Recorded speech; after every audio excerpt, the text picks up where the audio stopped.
collections that you can see here displayed, some of them tonight. Guy is a master reproductionist of full-scale dinosaurs. It's kind of an interesting artistic endeavor that he has taken on. And along with his wife, he has collections of paleontology, archaeology, ancient civilizations, and historical collections. The extent of his collections are far too numerous and huge to talk about here tonight and to keep this meeting short, but we are going to give you an opportunity to meet Guy and to see some of his collections. I'd like to personally thank you, Guy, for coming and educating us on your collections tonight. Next, it's my pleasure to introduce to you the members of our steering committee. We're going to ask that they stand, just be recognized. Vern Bowman, Dr. Julie Flea, Paul Grass, Mayor Richard Greminger, Sarah Menard, Rich Rebecki, Robert Roth Jr., Matt Schweigert, Robert Wolf, and myself, Jan Loya. I want to give you a brief history of what has brought us to this meeting tonight. The Museum Board of Directors have been working for the past 2 years to discern ways to allow the St. Genevieve Museum to become more of a self-sustaining entity and allow it to have a more present participation in our community. While in this process, the skies opened up and we were introduced to the Darrows. They were also researching towns to bring and display their collections. It was a meeting of destiny. They were looking for a place that appreciated history and preservation of the past. And we were looking for a way to expand our museum and to help it become more of a self-sustaining museum. So meetings followed, and in a nutshell, that's what brings us here tonight. We have accepted the challenge to provide a first-class museum for the Darrows to present their life work, and a museum that will manage a self-funding tourist destination. After viewing the buildings that could house and support the venture of this nature, we decided that the historical Petting building presented the best possibility to fit the accommodations that we needed, okay? An option to purchase contract was completed with the Ketting family, and then we conducted a feasibility study to see if this dream, this possibility, and to see if the community was interested in accepting this. We hired the firm of Meyer Jost and Associates to handle the feasibility study.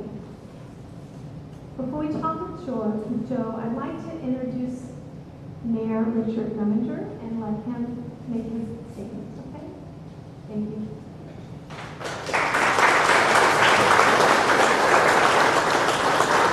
One of the things that is so unique, I think, and that's happening here in St. Genevieve, I think we're so close to being on the brink of so many great things happening.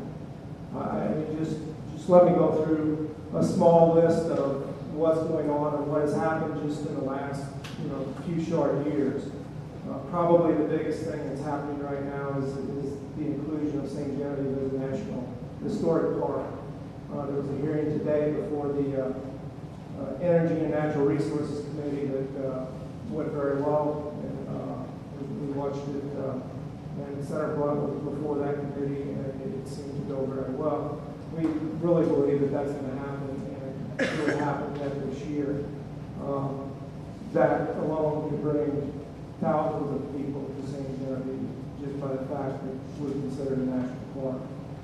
The Colonial Bayans have done a lot in the last couple of years, purchasing property and making improvements to their property, and they're currently working on the old St. Genevieve Bank building and going to be opening it up soon. this place with the Bird Center and Audubon. ALS Pewter, right down the street here. The new Reinhardt Gallery right over on the corner. The O'Neill House, the Presbyterian Church owns. I believe that they're getting pretty close to start the renovation of that project. The old brewery, they just started working on the old brewery. And then all of the other shops in the downtown area, you can see what's happening. Some come, some go, but some have been here and some consistently stay. And we're really excited about what has happened to the downtown area and the improvements that are happening down here. This is just another step in the right direction. I remember growing up and just thinking about the museum. The museum was always kind of a place out there. I mean, you look at it across the street. I don't know when the last time any of you were in the museum. It's probably been a while. How many times in your life that you really even been in the museum? And I always looked at it as some kind of mysterious building with no windows that, you always kind of wondered what was in there. This is going to afford us the opportunity to display a really exciting collection that you're seeing behind me tonight, and give us the opportunity to make St. Genevieve more of a destination for people to come. One of the things that we have heard when people come to town, that there's really not a lot for kids or families to do. And this again will afford the opportunity for the family to be able to do things. Guy Darrell's collections, one of the neat things that I thought that he does is there's so many interactive things in his displays where kids can come and touch and feel and really actually interact with the displays, even to the point of having an area where they can actually go in and dig for fossils and artifacts. So it's something, again, that can just add to what we have in St. Genevieve. The other thing that it will do, it will take a beautiful building and with the plans that we have of renovating it and bring it back and fix the streetscape or make the streetscape look that much better in the downtown area to continue on with the improvements of the buildings that we've had so far.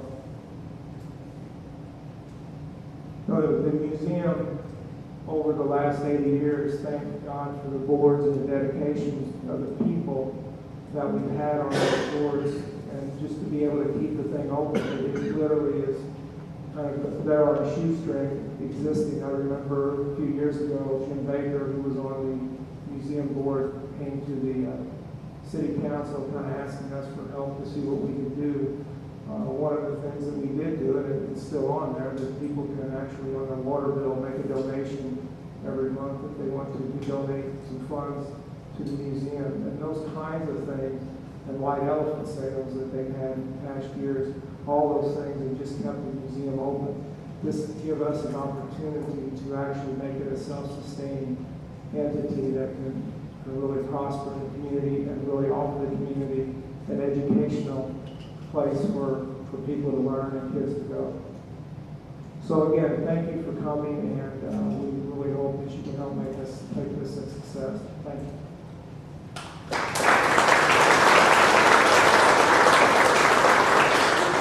Okay, I'm up next. So we're going to go through the brochure and explain to you what's in the brochure, why we use what's on the brochure, and give you some background about it. But before I do that, I'd like to introduce one more person that we have not introduced yet. So Kendall, if you would stand up. Kendall Park. Kendall Park is the person that built this brochure for us, all of the photos and the things that you see in here. He put them together and made the brochure. Kendall, thank you very much. He's going to be a part of the museum also. Guy, if you'd stand up just in case somebody has not got the chance to visit with Guy yet. Guy is in the back. He brought some items. You see his items moving on the board behind us. And these are from his collection. By no means does it represent everything he's got. He's got a ton of stuff. We're just trying to give you a sampling of what he'll be bringing. So actually this is 4 years of work. Where we're standing right now is 4 years of work, because 4 years ago, we started looking, the museum board looked at how we can do something to make that museum pay for itself, rather than us be beggars. Because every month when we had a bill, we had to beg the money to pay it. So we started vetting different opportunities and things that we could do to make it self-sustaining. And a lot of those things, as we went through it, wouldn't pan out. It would be just another extension of begging once more. And then all of a sudden, Bernie one day brings in Guy Darrell and introduces us, and Guy tells us his vision, and the lights went on, and we said, okay, somebody sent Guy to us. This is the perfect marriage. This is a way we can make this thing cash flow. So we put together a steering committee, and the steering committee did the feasibility study, and we're going to give you the results from the feasibility study, because I think you'll be excited to hear what the citizens of St. Genevieve said about that feasibility study and whether they thought this was a good idea. Because without their input, we wouldn't have moved forward. Then we put together the brochure. So on the front of the brochure, we named this A Vision for Building the Future and Honoring the Past. So we want to look to the future. How can we move this forward? How can we present something valuable to the town of St. Genevieve? Something that the town will be proud of, something that our citizens can go to and visit, and we hope to bring our citizens back several times a year by rotating our displays in and out and having different venues in the museum. And you can see commitment, art, community, prestige, pride, faith, discovery, education, culture, tradition, history, inspiration, and entertainment. All of the things that we feel has to be part of this museum in order to make it self-sustaining. So that was our cover. After many, many times and many different pieces of artwork, we worked Kendall till he couldn't send us any more options. But this was the one that we decided on. And Kendall, that is actually, what is the map up behind it? St. Genevieve House. The St. Genevieve, the first map of St. Genevieve laid out. That you got it from the museum, is that correct? Yeah, it was the farming parcels, right? Okay. I believe so. So we laid that in back, put the dinosaur skeleton over the front of it, and then he inputted a couple pictures from St. Genevieve, things that we recognize like the St. Genevieve flag in front of the museum, and then some old muskets. Mayor Greminger has been there every week and putting his input in, so you can read what he had to say about it. We went to the educators, the two leading educators, Dr. Mark Gilligan at that time, Dr. Jeffrey Lindsay. We went to both of them, showed them what Guy had to present, showed them a sampling of it, and you'll be able to read their testimony on what they thought about it. Gary Nelson, our county commissioner, we went to him and sat down with him and said, what do you think about it? Because we're going to have everybody on board to make this work, and we got one chance to do it, and we got to get it right the first time. And then our steering committee and our comments below tell you what we're doing and why we're doing it and what our goal is. The next page, we're going to talk about Guy, Darrell, and Doris. So, and this is the one thing that I am going to read to you because I think it's so important. The Darrells have created and currently displayed true-to-life reproductions of prehistoric creatures that roamed the earth millions of years ago. The Darrells' Lost World Studios full-size creations were featured in Discovery Channel's prehistoric series, and the bizarre dinosaur model was published in National Geographic. He has more than 90 unique specimens, and they've been donated by the Darrells to the Smithsonian. And you can read my comments because when I work with Guy and Doris, you get very excited and they paint a picture of what you're actually looking at, and they'll bring that to the museum. That's going to be exciting. Guy has been the excavation director at the Missouri Dinosaur site since the 1980s. He provided expert testimony that the Missouri Dinosaur should be the state dinosaur, and yes, it is. The state's website includes a photo of the Missouri Dinosaur, a model that Guy created himself. And Guy, if I'm right, it's on the back cover, is that correct? That's the Missouri Dinosaur? Yeah. And this is Guy's reproduction of the Missouri Dinosaur. This is being This is being excavated at Bollinger County. One summer. Okay. So, the Darrow's exhibits have been repeated presentations at locations such as the Botanical Garden in San Antonio, Texas, McGee Garden in Myrtle Beach, Florida. Guy has just returned from Myrtle Beach, Florida, and Guy had told me they had 33,000 people there in 3 months. Is that correct? Yeah, broke all their expectations. Broke their records and broke their expectations. It's not the first time you've been there, but how many times? The fourth time they came back. 4 times, and the reason they have him back, folks, is because he pays the bill. So, and he's currently set up at Kyle Gardens in Kingsville, Missouri, and that is for a 4-month stint, Guy? It's for 2.5 more months, and it's about 20 minutes this side of Kansas City. And how's it been going so far? Well, they said it's people. When I left the day I had them set up, when I left, they were packed, and the cars were lined up from the ticket booth all the way out to the highway. And he set up at Botanical Gardens in St. Louis also. Institutions are constantly displaying the Darrow's collection to increase attendance, generate revenue, educate visitors, and bring life to the lost world of our past. The Darrow exhibits will complement the St. Genevieve Museum collection. In addition to life-size dinosaur exhibits, it will include paleontology, a spectacular collection of fossils from around the world with a focus on Missouri fossil treasures, including specimens from the famous Missouri Dinosaur site. Archaeology, Native American pottery, tools, and weapons, prehistoric artifacts from many cultures around the globe. Ancient civilizations, Roman, Viking, Egyptian, Greek, pre-colonial, and Celtic artifacts. Historical Civil War artifacts, weapons, documents, fur trade era artifacts, shipwreck artifacts, Thomas Edison talking machines, and light bulbs. And Guy's statement is, we want to bring our collection to display along with the rich St. Genevieve Museum history, and we'd like to make it very clear, we're not closing this museum. We're integrating this museum history along with his collection and making it even better. We wish to expand the facility into a learning center that will provide visitors a world-class experience.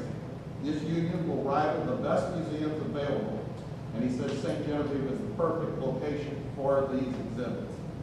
And then we have several pictures of his exhibits right there for you to look at. Plus you see them rolling on the screen behind me.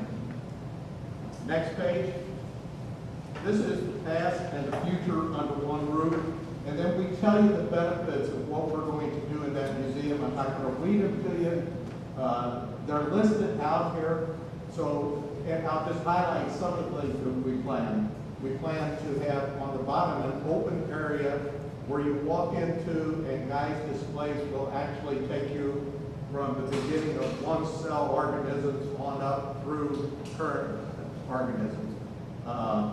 Then as you go upstairs, we'll have a St. Genevieve room devoted to just the history of St. Genevieve. We'll have a mining room that tells the story of mining in St. Genevieve. And I believe that's one of the best stories in St. Genevieve, is to talk about the mining and the things that we've got going on. Mississippi Line, Weiss, Tar Rock. And I was up at Weiss yesterday, and they were telling me they're 150 feet below the Mississippi River. Just a couple of football fields away from the Mississippi River. That hole is 150 feet lower than the Mississippi River, mining. And now they went underground. So they started underground mining now. So great stories. We'll have 11,500 square feet of area. We'll have a family room in there where we actually want to bring family histories in. So we want to tell the story about families that helped build St. Genevieve and things that have happened. And we'll give that room to an individual and their family and their history. They'll bring that history in, whatever they want to display, tell the story of their family. It'll stay for 3 or 4 months, and we'll change it out and have another family bring their history. The idea is We want people to keep coming back to their museum. We don't want to set up a museum display and have it there for 80 years and it not change. We think the important thing is to change that, make it interesting, keep people coming back. We have Guy and Doris and Kendall. They work at this, folks. This is what they've done for a living. They go around and work with museums and displays. They understand it. I'd love to tell you that your museum board is so smart about running a museum, but that may lie. Here we've got individuals who are going to come on and be our curators who actually have worked at this for a lifetime. And they understand what it takes to make a thing profitable. They understand what it takes to bring people back. They will be changing displays out. They will be doing a lot of things that keep people coming back to the museum. We'll have a room set up where you can come up and watch shows and have presentations by individuals. Like if the schools are, let's say they're in the Civil War area, and the school tells us that they have a class they'd like to walk down to the museum and learn about Civil War, then Guy will see that he's got so many connections, he'll get a hold of one of his connections that studies that, is a specialist in Civil War. He'll bring artifacts, and they'll bring artifacts, set them up in our 2 classrooms that we'll have upstairs, and have the kids come in and actually touch that stuff.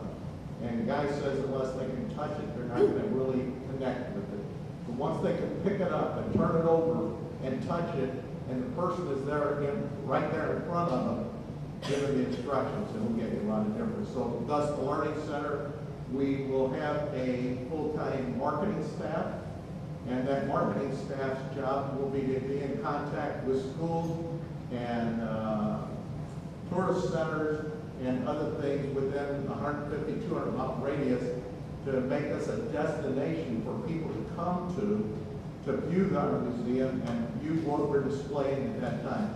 So the marketing department's job is to have a bus behind that building at all times to bring people into St. Genevieve.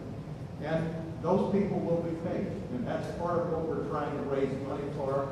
Once we got our seed money, which is the first year's money to get the building bought, get it restored, and get all the displays set up, get our gift shop set up, then after 1 year it'll be self-sustaining. We won't need any more assistance, but we got to have the seed money to make this happen.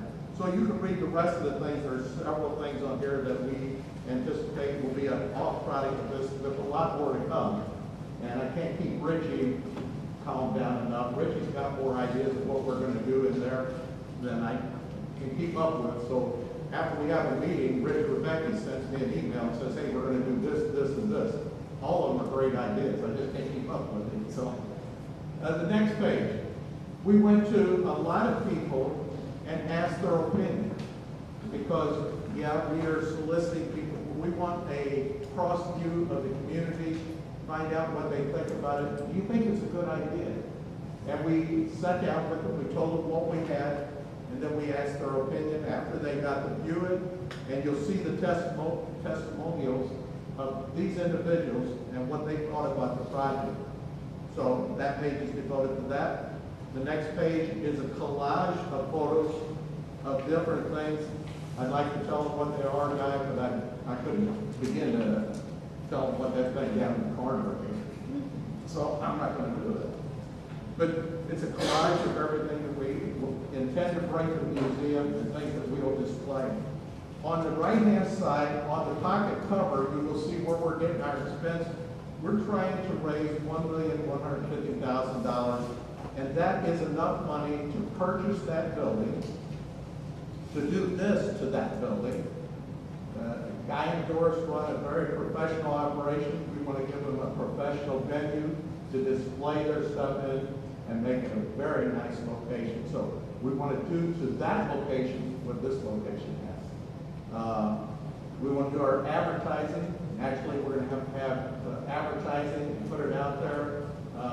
For anybody, we haven't really given you enough information to know this, but Guy is well known.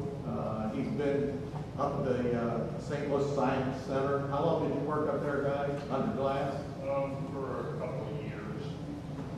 So they put him under glass and he chiseled out fossils out of a rock.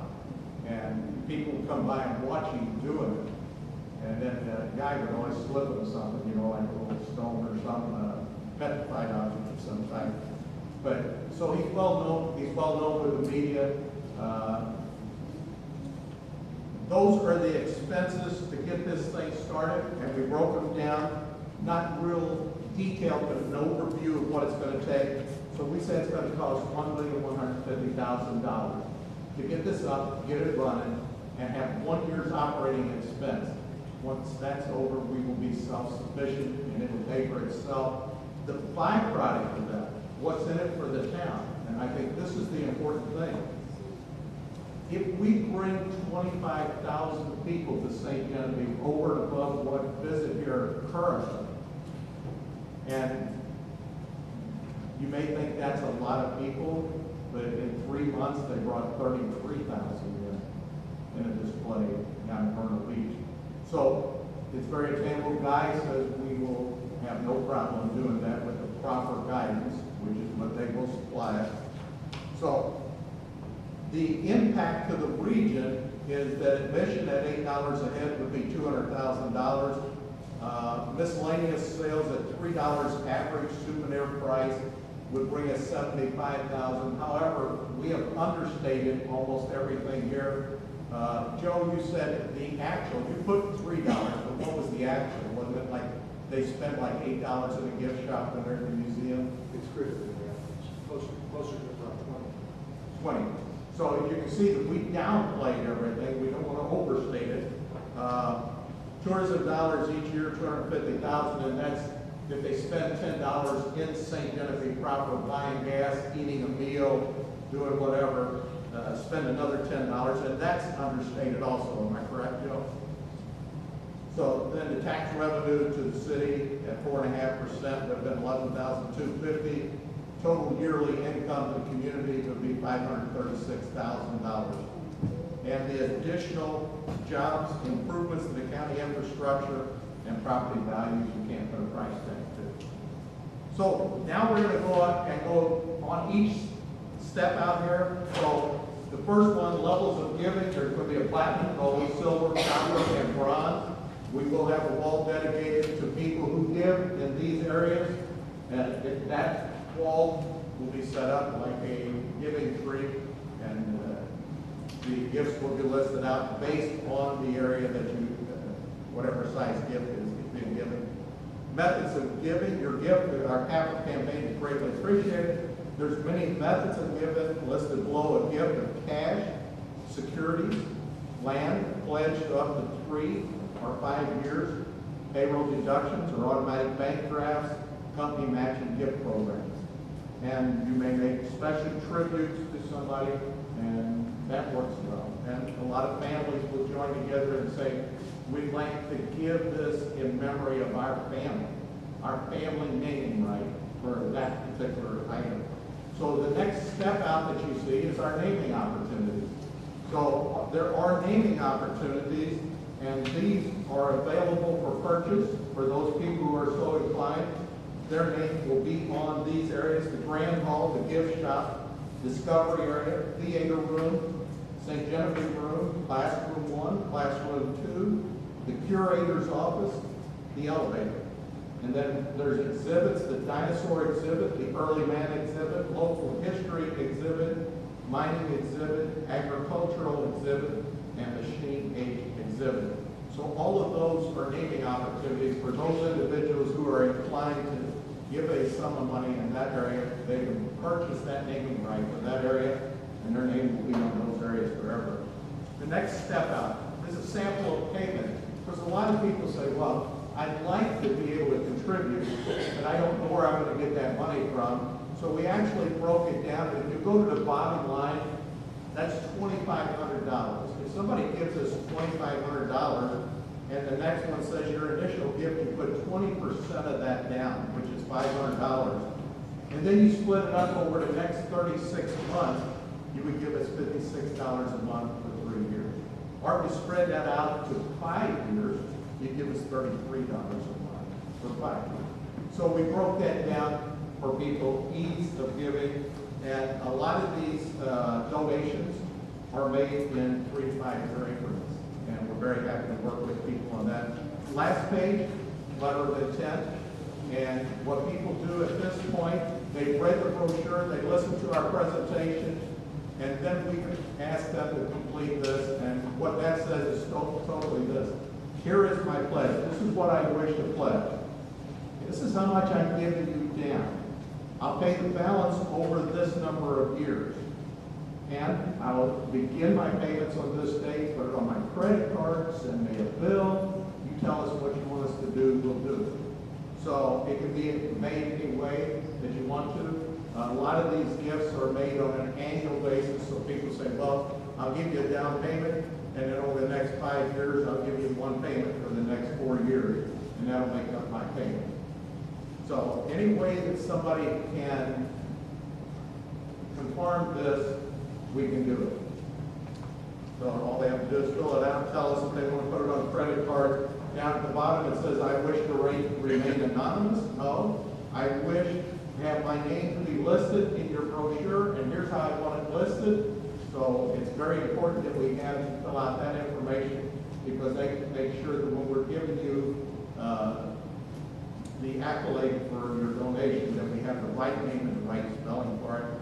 I wish to secure my contribution with the following naming opportunity. So if you're taking a naming opportunity, you would complete that section. Or my gift, or our gift is pledged in honor of or in memory of.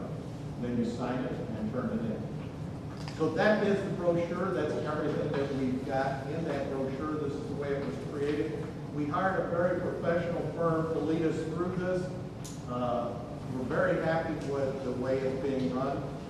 I think that you want to hear the results of our feasibility study. So at this time, I'm going to bring Joe Hederman up. Joe is running the campaign, keeping us on track, and keeps pushing us on it. We appreciate everything that him and his firm does. Joe?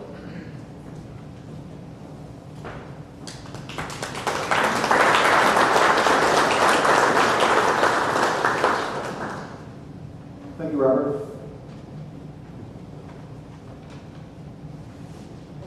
By now, I suspect that some of you in the audience are saying, no, I don't think so. No, I don't think so. This can't be done. Well, there was a meeting roughly 5.5 years ago, about 300 yards from here, where I was giving this same talk to many of the same people, and they said, nope, you can't raise that kind of money. There just is no way. We can't do this in St. Genevieve. And we were talking about $3.5 to $4 million. Well, what did we do? We went ahead and ran a capital campaign and brought in close to $6 million. So this can be done.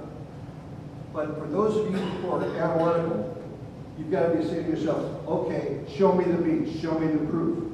That's what I'd like to talk to you about right now. Anytime a nonprofit wants to raise money, and it's serious money, you run a capital campaign. The first part of a capital campaign is a feasibility study. You do a capital campaign without a feasibility study, you're shooting yourself in the foot. The feasibility study, while it ends up being about 32, 34, even longer in pages, the main results come down to roughly 15 questions the way we do them. Other companies may do 20 questions, others may do 10. But the content all comes down to, what was the old Wendy's? Show me the beef. Where's the beef? Okay, here, let's talk about what your all's results were. When we did the feasibility study, we talked to, well, just a little bit. We talked to a total of 40 families, 40 either mom or dad or both. We had 8 where both mom and dad were there. So we talked to 48 people representing 40 households. And these were within the county and further. Someone said to me along the way, oh, this is all about St. Genevieve. No, this is much more than just about St. Genevieve City, and it's much more than St. Gen County. Because when this comes together, and we're bringing in well in excess of 25,000 people a year, visitors a year, these visitors aren't going to be all in and around St. Genevieve. We're going to be reaching multi-state areas. St. Louis will just be a regular draw, Cape will be a regular draw, Perry County will be a regular draw. So, to the questions. 14 questions were asked during these interviews. The first question had to do with the organization, image, and reputation. How is the museum seen by the local public? Excuse me for getting some of your weight. When we go over to the right over there, you have that MJ&A benchmark score. What we want to see is an 80% there. Our score here was 45%. Interesting. We have an 80-plus-year-old museum, and guess what? The image and reputation is stagnant, is what we found out. Even worse, and a lot of our people were from St. Genevieve. Look at the 27.5% were uninformed. We had people who were lifelong citizens, and they have not been to the museum in 10, 20, 30 years. Oh yeah, I went there in grade school, but I hear it hasn't changed very much. Right there, we've got to do something. We've got to do something. Do something or shut the doors, right? Perception of leadership. Our goal is 75%. Your score is 70%. Not bad. But again, 30% of people are saying, I don't know. I haven't been there. I can't give you any worthwhile information. So we're right away seeing these yellow flags, if you will. The perception of the museum staff, and one of the largest tells, look at the uninformed. 72%, I don't know, I used to know someone who works at the museum. Couldn't possibly be the same person. Well, the same people, in some cases they are, but the folks have not been back. Local citizens are not going, and they're not returning to your present museum. So right there, yellow flags, yellow flags, yellow flags. But then, we added an additional document which we call the vision. For those of you who are in philanthropy or fundraising, you may prefer to call it the case. This is what we're thinking about doing. And a lot of the information that is in your campaign brochure was in a 2-page document that went out to the interviewees saying, this is what we're thinking about doing. This is our case, this is our vision. What do you think about this? Look at this for a response. Our goal is 75%. We came in at 82.5%, appeal for the vision. That 75% we call our benchmark score. 75% is good. You broke it. You went to 82.5%. The community is very much in favor of this vision. The vision, this is what we're thinking about doing. Yeah, I think that's a good idea. Critical, it was even was a very low percentage. Now, this is what was really surprising. This next question, receptivity to a campaign. And we talked to, for the most part, the big fours around the St. Gen County and some other major industries. And guess what they're saying? We had these preliminary conversations just as a sideline to the feasibility study. The citizens aren't going to support this. Well, what we said to them in the question, and the question reads very similar to the following, and some of those folks that were interviewed are sitting in the audience today. Do you think it would be a right thing to do a capital campaign to fund this vision? We do a variation of the question depending on what kind of mood we're in, but it's the same question. 85% of the people said, yeah, let's do a capital campaign to raise this money. For your all's information, there was a lot of discussion on the side. This is just a little bit of history for you. The research into this project has been going on for years. What are we going to do? What are we going to do? What are we going to do? And along the way, there was discussion about looking at certain taxing opportunities, a certain sales tax that would be charged locally. The people that we talked to felt that, we don't want any more taxes. So, we are a true 501c3. We are not accepting money from the government. Now, we will go after all foundations, and we'll also go after tax credits, but we will not take tax money from the local government. That would make us a 509c3 instead of 501c3. Why is that important? It's important because if you take money from the government, you can't go after foundations, or some foundations, and ask them for money, the free money, which we will be asking for as well. So, receptivity to a campaign, very positive. Fundraising environment, very close to what our goal is. Our goal was 75%, we're at 77.5%. What is that all about? When people ask me to drill down on that, hey Joe, what do you mean by risk, the local environment? What we mean by that is, during the recent recession, a lot of people were not working, or they were working less. Are these people back at work, working at least 40 hours? Are they beginning to make the income or similar income to what they were before? And the people that we interviewed felt that the local environment is positive. Perception of the dollar roll. Is it realistic? We wanted to see a 60% positive rating. You came in at 52.5%. 10 people, or 25% of our folks, had no opinion. So that was our flag there. Can we raise $1,150,000? That is the magical question there. But the people, the local economy, are close to saying, yep, we're okay. Willingness to contribute. We're looking for 75%. The public came in at 72%, but 25%, the additional 10, were non-committal. These are the folks that said, I'm from Missouri, show me something first. One person said to me, sure, I'll make a pledge, I'll write you a check as soon as I see the building under construction. I thought, well, that's going to do us a lot of good. We're going to need the money before then. But anyway, that was what that question was about. Are you going to work on the campaign? Well, being St. Genevieve County, I wasn't real surprised there, because while we're looking for 40%, close to 37.5% came in as positive, so that's effectively a yes. Virtually the same, very close to the same number. Potential to attract campaign leaders and volunteers, we're looking for a score of 80. You're at 77.5%. Again, that's close enough to being very positive. Okay. My eyes aren't keeping up with where you are. Okay. Potential for attracting leadership gifts. We were looking for 80%, and we came in at 55%. Uninformed was 40%.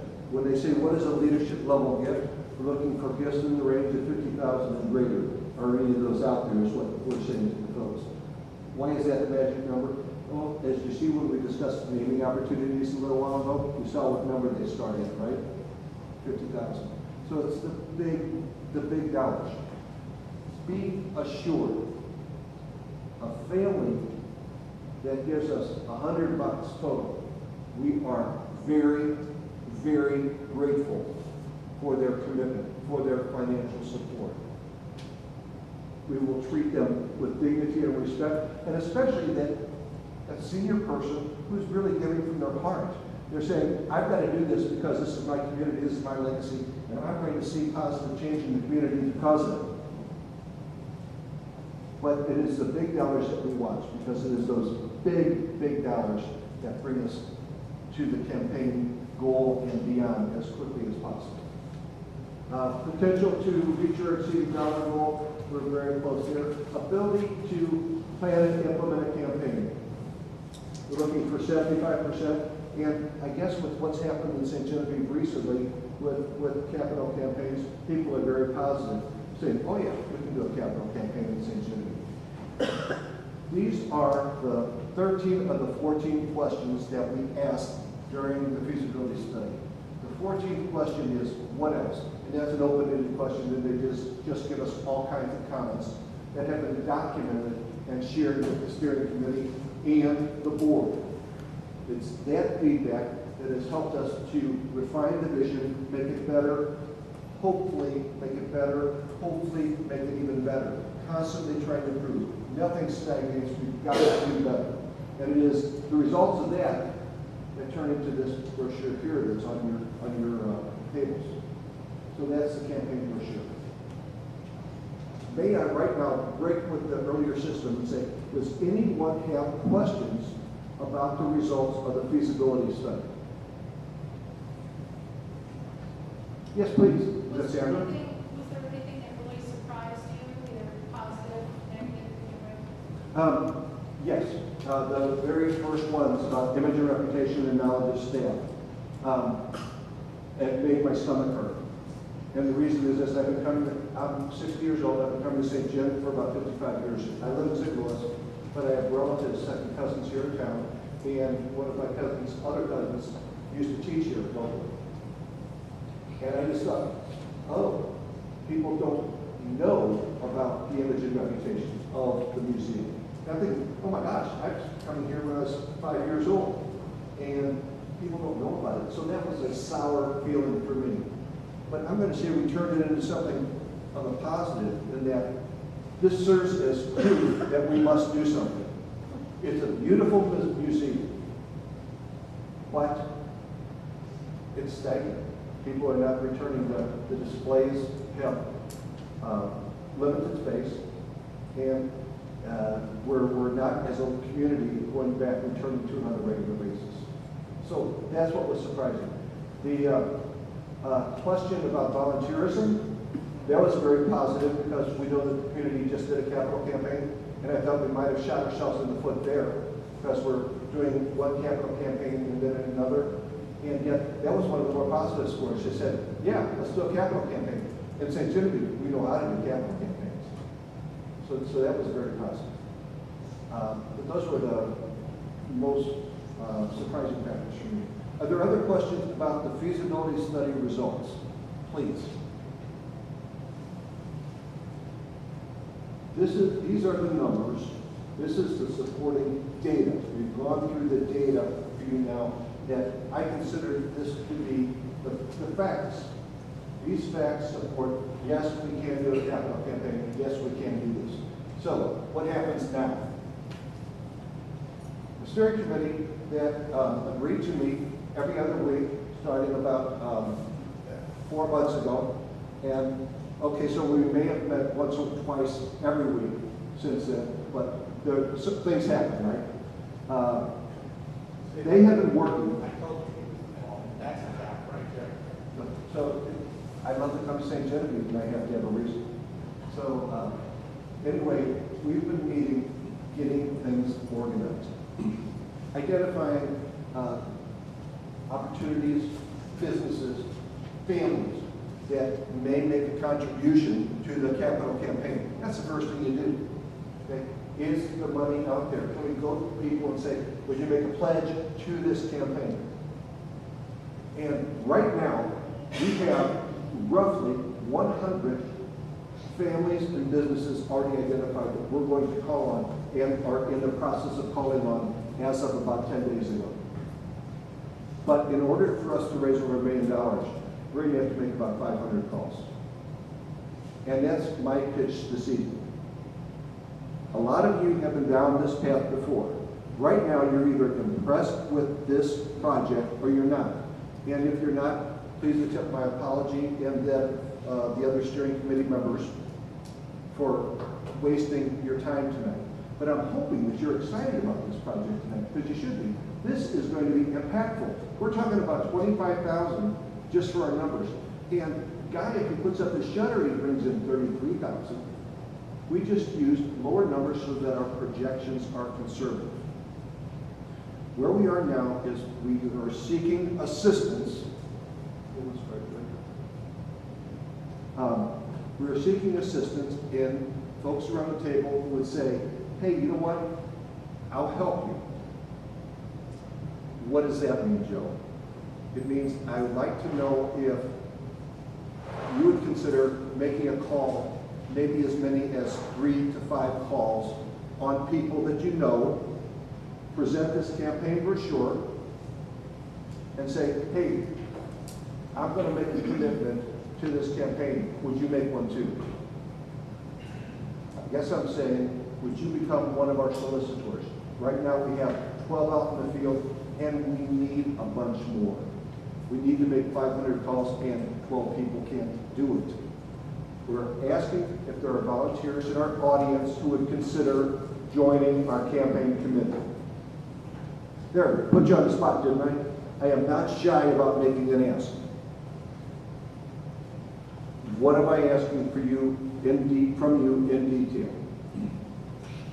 First, I am asking you to say, I will call on these 5 families, these 3 families, these 7 families, people that you know. So it's not a cold call. You provide us the names and we give you a customized package that you take to them and say, hey, this is made out for you, Mr. and Mrs. Smith. Okay, and it will be personalized just for them. Second, we ask you to attend an orientation. The orientation is going to be on July 13th, about a month from now. Same place, same location, same time, 7 o'clock. At that orientation, you will pick up your packets for the people that you agree to call on. Again, I'm not assigning names to you. You say, okay, I can call on my brother-in-law. Well, would you consider making some calls? If so, at the top of your card, there's pens there and the card itself. You write your name at the top. You say, Joe Hatterman. And down below it, identify the people that you're willing to call on so that we can customize their packet in advance of that meeting on the 13th of July. Does that make sense? Okay, that is the process. I'm asking you, as citizens of the community, would you participate in this legacy? A building like this is going to be sitting over there in about a year and a half. And wouldn't it be interesting to say, yeah, kids, Mom and I helped make that building over there. It'll be very, very cool. That is my pitch to you all tonight. Please consider joining us. I know it may appear stressful, but the rewards far exceed the stress you're going to feel when you're standing outside on opening day and saying, yep, I helped build this thing. Thank you very much, and I'm going to turn them back over to Robert. Thank you. Okay. Thank you, Joe. So, we're down to questions and answers. We'll take any questions you may have.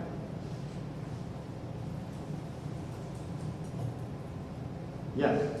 Okay, this is a little bit of a leading question, but I know that in particular, Joe and his organization have had experience with the capital campaign for another museum in another small community. And I wonder if you might share some of that story. Yeah, thank you, Sarah. About 2 years ago, I directed a campaign in Mansfield, Missouri. Mansfield, Missouri is roughly 50 miles outside of the metropolitan area of Springfield, Missouri. Interesting similarities, right? The museum there is the Laura Ingalls Wilder Museum.